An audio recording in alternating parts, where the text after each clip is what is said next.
할렐루야. 예, 오늘 창조절 맞이했는데요. 오늘도 하나님의 은혜와 사랑이 우리 가운데 넘치기를 소망해 봅니다. 우리 원팀 우리는 하나, 우리 교회 목표, 우리 주제를 가지고 출발하고 있습니다. 모두 힘을 내어서 성령의 하나 되게 하시 힘써 지켜나가며 또 하나됨이 오늘 우리가 어떻게 이루어갈지 하나하나 우리가 고민하고 기도하며 성장과 성숙 아름답게 이뤄가기를 소망해 봅니다. 창조절입니다. 창조절 또 이제 지난 주간까지 저희가 이제 성령 강림절기 마쳤고요. 이제 창조절로 이 가을은 하나님이 만든 온 만물과 함께 창조절, 창조주 하나님의 새로운 영을 우리가 다시 힘입어서 모든 면에서 새롭게 다시 살아나는 역사들이 우리 가운데 있기를 소망합니다. 그래서 온 우주 만물이 하나님을 온전히 찬양하는 그런 역사들이 이루어질 수 있도록, 그래서 자연 만물이 신음하고 고통하는 것이 아니라 하나님이 만든 자연 만물로 다시 회복하는 창조절이 될 수 있도록 우리 함께 더 많이 기도해야 될 때라고 봅니다. 많은 어려움이 있습니다. 전 세계적으로 이 창조절을 맞이해서 하나님의 창조주 되심을 우리 고백하며 우리가 같이 기도하는 그런 절기가 꼭 되기를 소망해 봅니다. 2023년도 이제 가을입니다. 가을 맞이해서 가을 신방, 제가 이제 코로나 기간 동안에 거의 2년, 3년 가까이 이제 신방을 못했죠. 거의 모든 교회들이 못했는데요. 이제는 이제 같이 나누어도 될 그런 왔어요, 드디어. 그래서 이제 저희 교회에서는 이제 1년에 딱 한 번 가을에 신방합니다. 그래서 이제 저와 제 아내만 이렇게 신방은 가고요. 여기 신방 신청서들 여러분들에게 나눠드렸습니다. 여기 보시고 여러분 가정마다 여러분들의 시간에 맞게 적어서 다음 주간이죠. 오늘 적으셔서 제출하셔도 괜찮고요.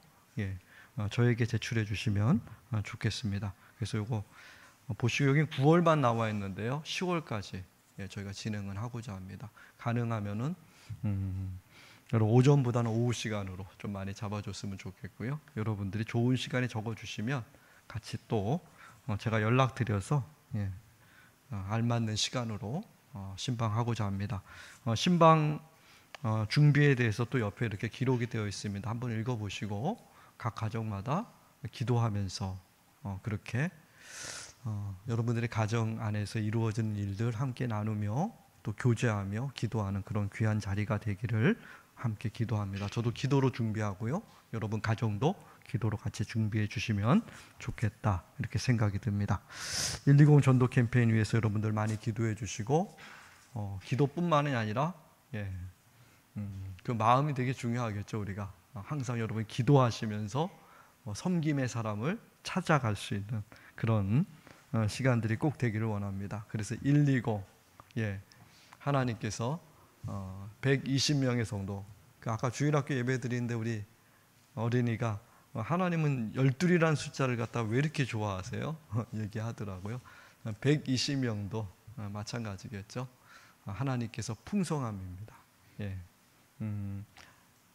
수많은 사람들이 아니라 몇 사람이 있을지라도 그 하나님의 그런 충만함으로 120입니다. 12지파입니다.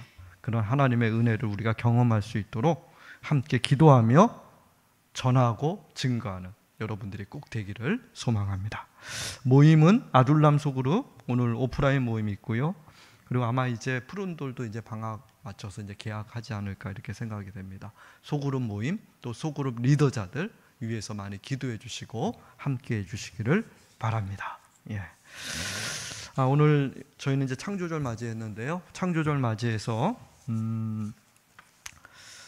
생명에 대한 말씀이 중요하겠다 이렇게 생각이 들었습니다. 그래서 생명 다시 회복하는 그게 참 중요하겠다는 거죠. 왜냐하면 너무나도 세상이 망가져 있기 때문에 우리 창조절 맞이해서 하나님의 회복하심, 생명의 소중함 그 주제로 말씀을 쭉 나눠보고자 합니다. 그래서 오늘 첫 번째 시간은 전하는 사람입니다. 그리고 살리는 어부라는 주제를 가지고 말씀 나누길 원합니다. 요즘 한국 교회가 참 어려움을 많이 겪고 있다. 코로나 이후에 심각한 문제들이 많이 생기고 있습니다. 이제 누적되어 있는 거겠죠. 가장 이제 이렇게 딱 드러나는 것이 교인 수 감소입니다. 교인 수 감소. 그래서 예전같이 이렇게 우리 한국 교회가 노방전도에 큰 그러한 이득을 얻었다 그럴까요? 그게 주 전공일 정도로. 근데 코로나 때 노방전도가 꽉 막혔죠. 접촉할 수 없었잖아요. 가족끼리도 격리했는데 하물며 노방전도가 말이 되겠습니까? 우리 한 3년 동안 그렇게 노방전도 할 수 있는 모든 환경이 딱 막아져 버렸죠. 그런 여러 가지 요인들로 인해 있고요. 그리고 또 한국 교회 전체적으로 이제 뭐랄까요? 성장은 이제 멈췄다 그럽니다. 이제는 자꾸만 내리막길로 가고 있는 그런 한국 교회의 모습입니다. 그래서 예전같이 이제 폭발적인 교회의 그러한 대중들이, 교회 성도들이 폭발적으로 갑자기 늘어나거나 이런 일들은 없습니다. 한 몇 년 전만 해도 그랬죠. 제가 보니까 일산 신도시 처음 이렇게 조성될 때, 꽤 오래된 시절이죠. 제가 그때 일산에 왔었는데요. 그때가 한국교회 대단했습니다. 신도시 조성될 때 보면 교회가 세워지면 하루에 100명 가까이 교회에 등록했다고 그래요. 한 5, 60명은 그냥 왔다 갔다 하고요. 그런 일들이. 처음 일산에 있는 교회들이, 그래서 일산에 처음에 엄청난, 그래서 교회에서 버스가 그때서부터 돌리기 시작했습니다. 원래 버스 돌리는 거는 이마트가 시작한 거죠. 이마트가 버스 돌렸잖아요. 그러다가 사람들 다 모아가니까 정부에서 그거 못하게 만들었죠. 대기업의 횡포다 해가지고. 근데 그렇게 버스 돌렸던 게 그때서부터 교회가 했어요. 교회가 버스를 다 돌렸죠. 사람들 다 모아서 교회로 오게 했죠. 그런 부흥의 시대 엄청났습니다. 그래서 일산에 교회만 세우면은 그냥 막 사람들이 막 들어왔어요. 그런 시대. 근데 지금은 정반대의 시대가 됐죠. 지금은 오히려 교회 몇백 명 그런 일은 없습니다. 지금은 찾아볼 수도 없고요. 그런 일이 벌어지지도 않고 있습니다. 오히려 교회가 세상에 그러한 지탄의 대상이 될 그 정도까지 지금 내리막길이 걷고 있죠. 정확하게 알려주는 게 뭐냐면은 신학교의 신학생들이 줄어들었다는 겁니다. 예전에는 경쟁률이 대단했습니다. 신학교 들어가기 되게 어려웠어요. 그런 과정들이 있었죠. 서로 그 당시에 목사 되겠다고, 저도 그 중에 한 명이겠죠. 그때 조용기 목사님으로부터 시작해가지고 쫙 한 막 수천 명이 막 몰려드는 그런 꿈과, 목회자들이 그때 꽤 살이 꽤 쪘죠. 그러다 보니까 그 당시에 얼마나 많은 사람들이 신학교에 몰려왔는지 모릅니다. 근데 지금은 우리 교단만 해도 그렇습니다. 신학생 전 학생들에게 장학금 지급 4년 동안 그걸 걸고서 교회 모금도 해요 지금. 왜요? 안 들어오니까. 미달이에요, 미달. 학생이 없습니다 지금. 대학원은 말도 할 수 없어요. 제가 대학원 들어갈 때만 해도 한 3수, 4수 기본으로, 재수는 기본이었거든요, 대학원이요. 근데 지금은 대학원생이 없습니다. 목회될 사람이 없다는 거예요. 오늘 이 시대에 우리가 살고 있어요. 다시 말해서 교회가 그렇게 별로 마음에 안 들어요 지금. 사람들이 이렇게 교회 오고 싶은 마음들이 많지 않다는 거예요. 매력이 별로 없다는 거예요. 한국 교회의 매력이 싹 빠져버렸다는 거예요. 예전의 모습들, 무언가 하나님께서 이제는 다시 한번 새로운 모습으로 창조절 맞이해서 좀 더 우리가 뭔가 새로운 모습을 가져야 된다는 거. 세상의 빛과 소금이라고 하는 정말 그 모습으로 다시 우리가 돌아가는 모습들이 절실할 때예요. 근데 교회가 가장 여러분 싱싱하다 그러죠. 순수하다 그러죠. 가장 좋을 때가 언제였습니까? 교회가 가장 어려울 때였어요, 오히려. 카타콤이라고 하는 로마에 가장 핍박받았을 때 그때 교회는 가장 교회다웠어요. 근데 그 반대로 교회가 로마의 국교가 되고 그때서부터 교회는 살이 찌기 시작했어요. 그때서부터 교회는 퇴락의 길로 빠져들고 말았다. 그래서 아주 종교개혁이 일어난 거죠. 그래서 우리가 장로교가 나온 거예요. 교회 어려울 때일수록 장로교회가 뭡니까? 개혁하는 거예요. 끊임없이. 리포메이션이 나오는 장로교회의 특징이 뭡니까? 개혁하자. 그러지 않으면 계속해서 또 주저앉고 또 무너질 수밖에 없다는 거예요. 지금 현재 교회는 그래서 매력이 없습니다. 그래서 누가 교회 좀 가라 이렇게 하는 분위기가 전혀 없어요. 그러지 않습니까? 힘들고 어렵고 지쳐, 나 살기 힘들어. 어디 가야 돼요 그러면요? 예전에는 십자가를 바라봤어요. 저 빨간 십자가만 봐도 그래, 저 교회 가면 뭔가 희망이 있겠지. 지금 안 그렇다는 거예요. 안 오잖아요. 이렇게 교회 세워놓고 교회 지어놓고 이렇게 해도 교회가 그냥 옵니까? 안 오잖아요. 오늘 우리 시대, 그 시대 속에서 우리가 살아가고 있다는 겁니다. 그래서 오늘 하나님께서 코로나 이후에 오늘 우리가 다시금 하나님 전하는 사람, 예수 그리스도의 증인으로서 우리가 어떻게 세워질지 우리가 한번 같이 고민하고 같이 기도하는 마음으로 오늘 하나님 말씀 나누면 좋을 것 같아요. 오늘 본문의 말씀은 여러분 너무나도 잘 아는 말씀입니다. 오늘 그 말씀 우리 한번 같이 읽고 오늘 말씀 같이 나눕니다. 마태복음 4장 18절 말씀입니다.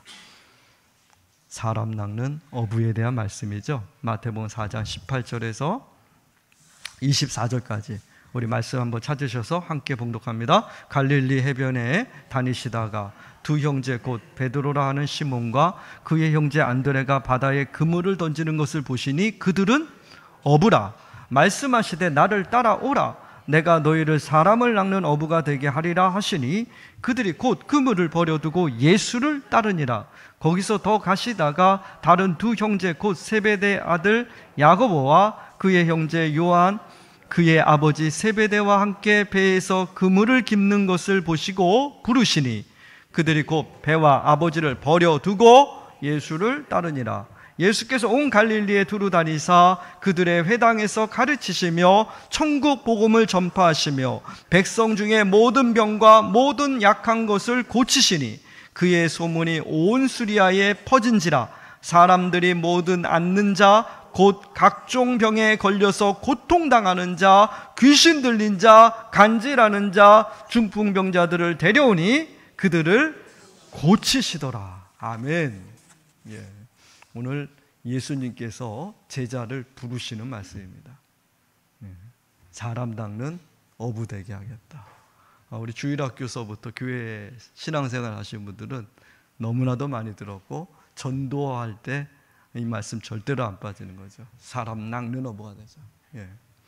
오늘 예수 그리스도의 이 부름 앞에 우리가 어떻게 응답할지 우리 한번 말씀 함께 나눠봅니다. 그 첫 번째는 어부는 오늘 말씀 속에서 우리 낚는다라는 의미보다 살린다, 여기에 포커스를 맞춘 사람입니다. 살린다는 의미를 좀 더 우리가 이 시대에는 강조해야 된대요. 한 10년 전만 해도 낚아오자 이렇게 얘기했지만 이제는 뭐예요? 살리는 사람으로 여러분 한 사람 한 사람이 오늘 우리가 세워져야 한다는 거예요. 살린다. 여러분 이 말씀 보면 우리가 어부예요. 어부. 우리가 좀 생각을 해보면은 이게 낚는다라는 의미를 하면은 낚시터에서 낚시해가지고 낚시 바늘로 이렇게 낚아온다, 이런 의미가 좀 많이 들어가 있어요. 그래서 우리 전도할 때 가서 낚아와라 이런 뜻으로 해서 보면은 수단 방법 가지 않고 데리고 오는데 여기에 많은 열중을 했습니다. 그런 모습들이 참 많았어요. 그래서 교회에서 이벤트들을 많이 했죠. 프로그램들을 많이 가졌습니다. 그래서 총동원 전도주의 다양한 이야기들을 했죠. 그래서 예전에 교회에서 설탕, 밀가루 이런 것도 많이 줬어요. 그러지 않았나요? 처음 오시는 분들에게 밀가루 한 푸대, 설탕 한 푸대씩. 그러고 와가지고 그래 많이 왔어요. 요즘 참 그 유치한데 그게 통했어요. 예, 좀 교회가 좀 유치한 게 좀 통하는지도 모릅니다. 예, 그래서 어떻게 해서든지 교회 많이 채워놔라. 예, 수단 방법 가리지 마라. 어떻게 해서든지 그런 모습이 있죠. 그래서 진돗개 전도라든가 뭐 고구마 전도라든가 막 물면 뭐예요? 진돗개 전도법이 놓지 마라. 예. 제가 개띠인데 그래도 그거 좀 심한 그렇게까지는 뭐 물고 예. 물지 마세요. 전도할 때 절대 물면 안 됩니다. 예, 여러분들이 그 상처를 이렇게 만져줘야죠. 가가지고 꽉 물고 그러지 마. 고구마 전도 뭐예요? 찔러. 아휴, 여러분 그 전도 그렇게 찌르면 안 돼요. 예, 상처나요. 왜 이렇게 익을 때까지 찍으라고. 너무 찌르지 마시고. 예. 이렇게 대략 보면 너무 여러분 고구마든 감자든 삶다 보면은 예, 너무 찌르면 맛없어요. 거기에 다 들어가요. 그러지 않습니까? 대충 쫙 잘 익은 것 같으면 건져서 먹으면 그게 제일 맛있어요. 예. 그런 일들이 참 많았습니다. 예, 그래서 어떻게 해서든 교회 데려오자 이런 모습들. 그러니까 부담이 되는 거예요. 전도가. 예. 전도가 힘이 드는 거예요. 그래서 특정인들의 그러한 전유물 같은 그런 모습들이 되기도 했어요. 근데 전도는요, 예수 안에 부름받은 사람은 모두 다 너무 자연스러운 거라고 해요. 제가 얘기했잖아요. 너무 자연스러운 거라고. 예. 전도왕 이런 거 되게 안 어울리는 말들이에요. 예. 저희 어머니가 전도왕 돼가지고 막 금 몇 돈을 받아오셨어요. 전도왕 되면은요. 예. 근데 그런 모습들이 왜 그랬는지 제가 보면 지금. 근데 그때는 그게 통했나 보죠. 예. 수많은 사람들, 예. 그 전도에 대한 이야기들. 그러다 보면은 전도 잘하는 사람, 그리고 그렇지 못한 사람 이렇게 나눠져 버려요. 전도하기가 부담스럽고, 예. 전도라는 것이 매일 뭔가 맺혀 있는 그런 모습이에요. 여러분 평생 살면서 단 한 사람이라도 교회 데려본 적이 있습니까? 없는 분도 있잖아요. 그런 부담이 확 되는 거예요. 나는 교회에서 이렇게 오래 했는데. 그러지 않습니까? 근데 정말 그리스도인이면요, 예수 믿는 사람들이라면은 여러분 그 삶 자체가 오늘 하나님의 말씀은 전도인이다 이렇게 얘기해요. 그 점이에요. 그래서 여러분 낚는다는 포인트보다 여러분 그물은 낚는 게 아니에요. 막 갈고리로가 아니에요. 건져 올리는 거예요. 건져 올린다니까요. 그 생명을 건져 올리는 거예요. 아파하고 힘들어하고 괴로워하는 영혼들, 그 영혼들에게 품어 안아주는 거, 그게 여러분 사람 낚는 어부. 그래서 영어로 피쉬맨이라고 그러지 않습니까? 어부. 예수님께서 전도를 강조할 때마다 항상 강조한 말씀이 있습니다. 그 말씀이 무엇입니까? 마태복음 18장 13, 14절에 보면 이렇게 얘기합니다. 진실로 너희에게 이르노니 만일 찾으면 길을 잃지 아니한 99마리보다 이것을 더 기뻐하리라. 이와 같이 이 소자 중에 하나라도 이루어지는 것은 하늘에 계신 너희 아버지 뜻이 아니다. 양 100마리 놓고 한 마리 양 잃어버렸을 때 예수님 그 비유를 들면서 말씀하는 거예요. 예수님의 전도의 그 중심이 어디 있습니까? 잃어버린 양 한 마리, 그 소자예요. 그 소자가 뭡니까? 작은 자예요. 세상에서 차별받고 세상에서 연약하고 무너진 자, 삭개오 같은 사람이에요. 사마리아 여인 같은 사람이에요.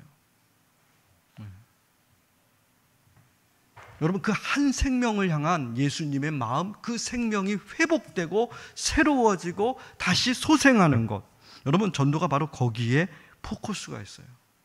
예수님 그렇게 부르셨다는 거예요. 무차별적으로 사람 데려놓는다는 거, 거기에 목적이 있는 것이 아니라 살리는 데 목적이 있다. 살리는 데. 그래서 어부입니다. 갈고리로 꽂는 것이 아니라 그물로 오히려 그들을 살려내는 거예요. 오늘 그 부르심에 하나님께서 오늘 우리를 부르셨습니다. 너희가 어부다. 이렇게. 예수 믿는 사람들은 그 자체가 어부라는 거예요. 특정인들만의 어부가 될 수 있는 그런 것 아니에요. 예수의 생명이 있다는 것은 어부가 된다는 거예요. 생명 살리는, 아파하고 힘들어하는, 여러분 그 영혼 살릴 수 있는, 거기에 포커스 맞추는, 이 가을에 생명 살리는 여러분들의 삶이 꼭 되기를 주님의 이름으로 축원드립니다. 두 번째는, 여러분, 어부는 말보다 삶에 포커스를 맞추는 사람입니다. 말보다 삶이다, 이 말이에요. 요한복음 8장에 보면 현장에서 가늠하다 붙잡힌 여인이 예수님 앞에 붙들려 옵니다. 그래서 많은 사람들이 현행범이죠. 현장에서 가늠한 여인, 바로 돌로 쳐서 죽이라는 율법에 따라서, 그들의 전통에 따라서 돌로 쳐 죽이자고 얘기합니다. 많은 사람들이 돌을 집어서 진짜 던지려고 그랬죠. 예수님한테 데려와서 예수님한테 묻습니다. 어떻게 하면 되겠냐고. 어떻게 할까요? 살릴까요? 죽일까요? 막 물어봅니다. 막 다구칩니다, 사람들. 그때 예수님 어떻게 합니까? 예수님 뭐라 그럽니까? 야, 이놈들아, 그럽니까? 그래, 니들 맘대로 돌 던져라, 이렇게 하십니까? 예수님 그때 땅바닥에 그림 그리셨다, 글 쓰셨다. 글을 쓰셨는지 무슨 그림을 그렸는지 몰라요. 근데 중요한 건 뭡니까? 그 와우성 속에 여러분, 그 모진 그러한 온갖 그 아니겠으가? 그 살벌한, 사람 죽이려는 그 마음들이 가득한 그 분노 속에서 자기 자신은 스스로 깨끗하다고 그렇게 자부하는 교만된 그러한 모습들, 그 한가운데서 예수님 침묵하셨단 말이에요. 아무 말씀 안 하시고. 여러분, 이렇게 예수 그리스도는 한 생명을 향해서 다가갔다는 것을 아십니까? 예수님은 어떤 말로써 여러분 사람들을 감동시켰습니까? 예수님이? 여러분 말로써 그 사람들에게 여러분 하나님의 나라를 증언했습니까? 아니라는 거예요. 예수 그리스도는 그 하나님 나라를 그분이 사셨다는 거예요. 여러분, 말이 아니라 예수 그리스도는 삶이었어요. 그 예수 그리스도의 삶 자체가 하나님의 나라를 보여주잖아요. 하나님 나라를 증언했다는 거예요. 여러분, 복음은 말로써 증언되지 않는다라고 다들 얘기합니다. 복음은 여러분들의 삶으로 증언됩니다. 이건 철저해요. 여러분, 말 듣고 하나님 나라에 속한 자가 되는 것이 아니라 여러분들의 삶을 보고서 하나님 나라에 속한 자로 회복된다는 거예요. 흑인 인권운동가 마틴 루터킹 목사님이 워싱턴 DC에서 멋진 연설을 하죠. 가장 유명한 연설이고, 그 연설 후에 마틴 루터킹 목사는 전 인류의 인권운동가, 흑백 차별주의를 타파하는 가장 선봉했은 목사로서 세워지기 시작했죠. 그 워싱턴 DC에서 그가 뭐라고 외칩니까? I have a dream 외쳐요. 나에게는 꿈이 있습니다. 그래서 그 워싱턴 DC 링컨 기념관에서 외쳤죠. I have a dream. 나에게 꿈이 있습니다. 흑인 소년과 백인 소년이 함께 두 손 붙잡고 하나님의 나라, 하나님의 영광을 드러내는 그날을 나는 꿈꿉니다. 그 꿈대로 그 꿈의 역사가 이루어졌죠. 그 워싱턴 DC, 제가 미국 여행 갔을 때 다들 잠자고 있을 때 그래도 우리 가족들 몰래 저 혼자서 거기 가가지고 사진 찍고 왔어요. 거기 기념관이라 쫙 되어 있는데요. 거기서 외쳤던 거죠. I have a dream. 근데 여러분 한번 생각해 보시죠. 만약에 마틴 루터킹 목사가 그걸 말로만 했으면, 선동가였으면, 여러분 그것이 오늘 수많은 미국 사람들에게 아직까지도 미국 그 사회가 무너지지 않는 사회로 만들 수 있는 밑거름이 될 수 있었을까요? 유럽 교회가 다 무너졌습니다. 그렇잖아요. 남은 교회가 없어요. 근데 미국 교회가 지금 그나마 명맥을 유지하고 있다 그래요. 다 무너지지 않아요, 미국 교회가. 그러면 그 뿌리가 바로 여기 있다고 봐요. 마틴 루터킹 목사, 이 한 사람이 선동이 아니라 그의 온 삶으로 십자가를 짊어졌기 때문에 그렇다는 거예요. 십자가를 짊어졌기 때문에. 그가 마지막 연설은 그 테네시주 멤피스에서 1968년도 4월 마지막 연설하고 4월 4일 날 백인 우월자 총에 딱 맞아서 그 자리에서 죽고 맙니다. 4월 4일 날. 근데 그 전에 어떤 일이 있었냐면 수많은 협박 전화가 엄청 많이 왔대요. 그 협박 전화는 대부분 가족들을 죽이겠다는 거예요. 그래서 마틴 루터킹 목사가 그 자서전에 보면 엄청나게 고민을 많이 했다고 그러지 않습니까? 너무 자기만 죽으면 괜찮지만 가족 전체를 갖다가 몰살시키겠다. 정말 죽을 위험들이 많았으니까요. 백인 우월자들이 절대 가만두지 않아요. 그래서 진짜 암살하잖아요. 죽이잖아요. 얼마나 무서운 건지. 근데 그가 밤새도록 그가 고민하며 하나님 앞에 기도했다고 합니다. 그러면서 그가 주님여 이 손을 꼭 잡고 가소서. 이 찬양이 터져나왔대요. 여러분 잘 아는 찬양 아닙니까? 주님여 이 손을 꼭 잡고 가소서. 약하고 피곤한 이 몸을 폭풍 후 흑암 속 해치사 빛으로 손잡고 날인도 하소서. 이 찬양. 그 찬양 부르면서 그는 마지막 연설 자리에 가서 연설하고 총에 맞아 죽었어요. 선동가가 아니었다는 거예요. 말로 한 사람이 아니라는 거예요. 십자가를 짊어진 사람이라는 거죠. 그때 여러분 복음이 지금까지도 그 복음이 그러지 않았으면 흑인과 백인이 함께 예배하는 역사는 미국 교회 찾아보기 힘들었을 거예요. 우리나라도 처음에 그랬잖아요. 양반들 앞에 앉고 그 다음에 백정들 뒤에 앉고 그렇게 예배 드렸잖아요. 그것을 넘어설 수 있는 것이 뭡니까? 십자가의 삶을 사는, 여러분 선동이 아니라 삶이고 실천입니다. 그때 예수 그리스도의 복음은 증거. 그래서 오늘 예수님께서 제자들에게 뭐라고 얘기합니까? 나를 따라와라 얘기하는 거예요. 그게 바로 예수 그리스도의 증인이에요. 나를 따라와라 그렇게 말씀하잖아요. 그게 바로 사람 살리는 사람이다. 생명 회복하는 사람이다. 예수 따라가는 것. 여러분들의 모든 삶의 자리에서 주님 따라가는 것. 그게 예수 그리스도의 복음이에요.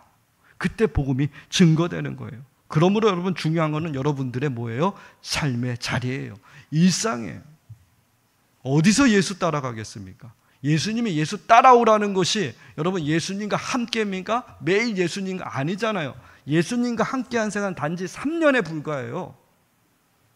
나머지 모든 날들은 그들이 살아가는 삶의 자리에서, 다시 제가 많이 강조, 귀신들이 우글거리고 온갖 욕심과 탐욕으로 가득 찬 그곳에서 상처받고 울부짖고 눈물 흘리는 바로 그 자리에서.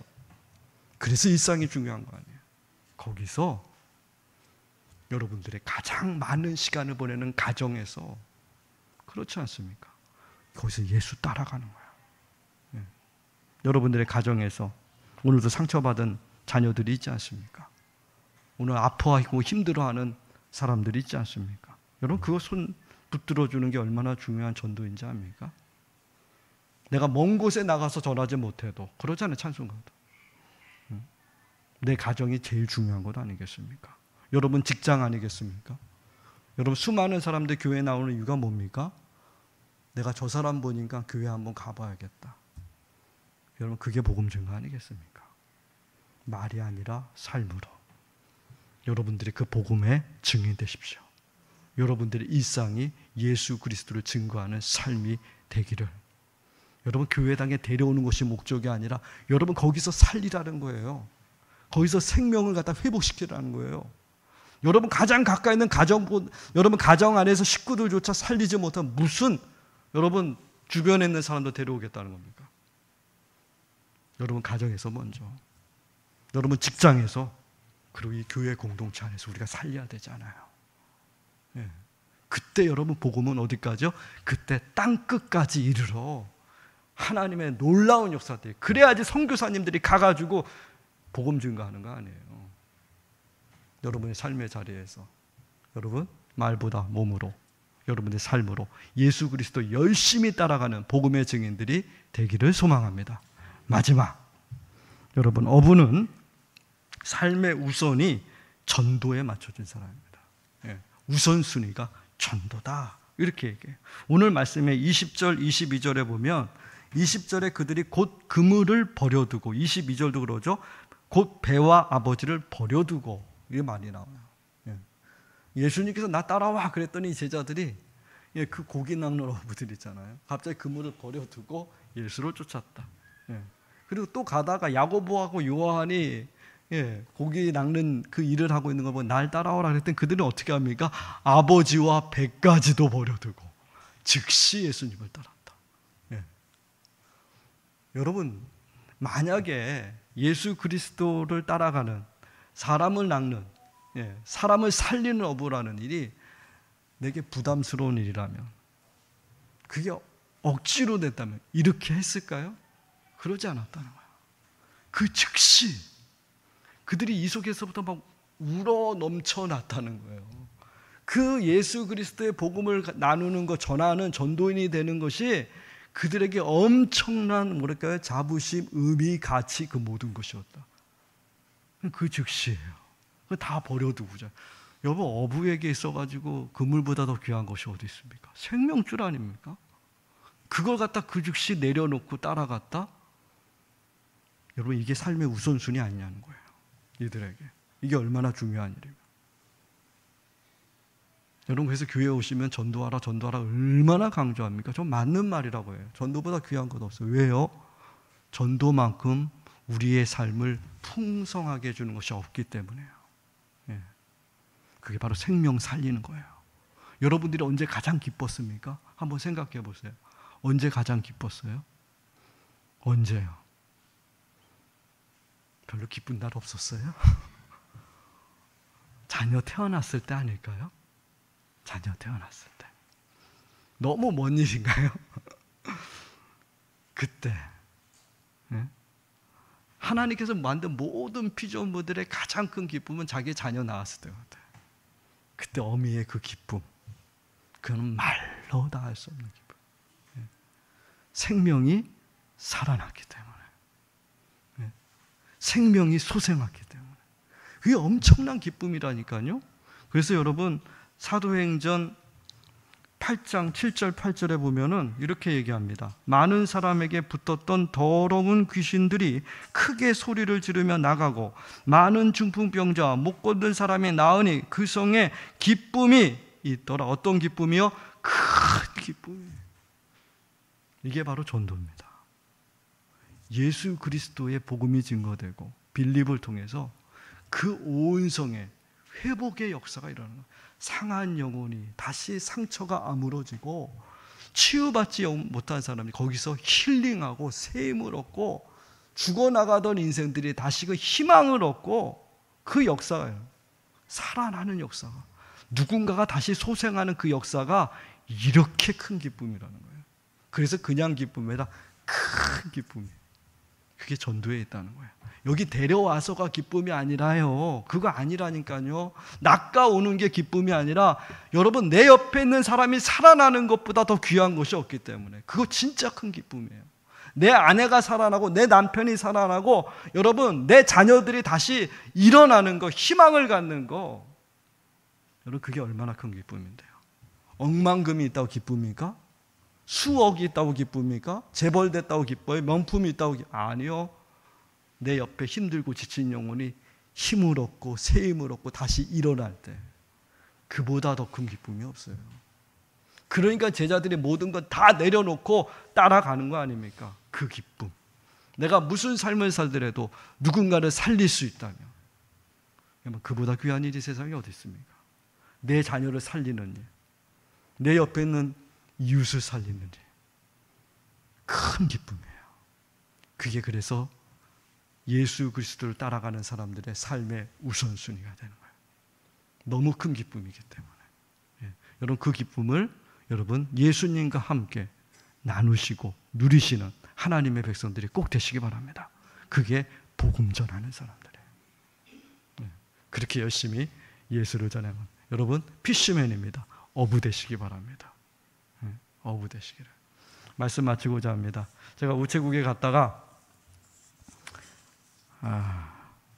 그 폐지 줍는 할아버지가 계시더라고요. 근데 그 자전거에 이렇게 쌓아 놓으셨는데 그게 자빠졌어요. 자빠져가지고 주변에 있는 사람들이 다들 안타까워가지고 어떡하냐. 그때 누가 나섰을까요? 당당하게 걸어가서, 근데 제가 되게 빈약해 보이잖아요. 그분이 둘 수 있을까요? 둘 수 있어요? 그러더라고. 무슨 소리 하십니까? 그냥 온 힘을 다해가지고 허리야 뭐 나가든 말든 그냥 일으켜 세워가지고 아무 소리 없이 일으켜 세워졌어요. 근데 제가 그 달려가면서 제 마음에 이게 복음 준 거다. 이게 예수 전하는 거다. 그 심정 가지니까 막 힘이 나더라고요. 그러면 생명 살리는 겁니다. 그게 복음 준 거예요. 그보다 더 귀한 일이 세상에 어디 있어요? 그래서 귀하다는 거예요. 그곳에 뭐가 있어요? 기쁨이 있어요. 사람 살리는 어부로 모두가 부름받았습니다. 여러분은 가정에서, 직장에서, 교회에서 그렇게 열심히 살리셔서 먼 곳에서 선교하시는 우리 선교사님들 계시잖아요. 그분들도 힘을 얻어서 그래서 이제 온 땅에 복음이 증거되지 않습니까? 그렇게 예수님 전하는 우리 모두가 되시기를 주님의 이름으로 축원드립니다. 기도하시겠습니다. 하나님, 피시맨대라고 합니다. 어부대라고 합니다. 사람 살리는 사람. 그 얼마나 귀한 일인지 모릅니다. 생명을 잉태하고 생명을 낳고 생명을 풍성하게 하는 것, 그게 전도 아닙니까? 그 일하라고 하나님 오늘 우리를 불러주셨습니다. 우리 안에 기쁨을 넘치게 하시기 위해서 하나님이 부르신 겁니다. 생명 살릴 때보다 더 큰 기쁨이 없다는 것을 주님은 아시기 때문에 오늘 우리를 그 일하라고 불러주셨습니다. 그 일하기 위해서 주님께서 십자가 위에 죽으셨고 십자가에서 모든 걸 다 허비하셨습니다. 우리를 위해 오늘 그 복음의 증인되는 하나님의 백성들 되기를 소망합니다. 그 예수님 마음 가지고 하나님, 우리 가정입니다. 우리 직장입니다. 그리고 우리 교회 공동체입니다. 하나님, 거기서 큰 기쁨 넘치는 우리 운정청소 공동체 다 되게 하옵소서. 예수님 이름으로 기도하옵나이다. 아멘. 오늘 어부대라고 말합니다. 오늘 그 말씀 우리가 기억하면서 하나님, 오늘 우리의 마음, 우리들의 생각, 모든 것 세상에서 햇빛 되게 하옵소서.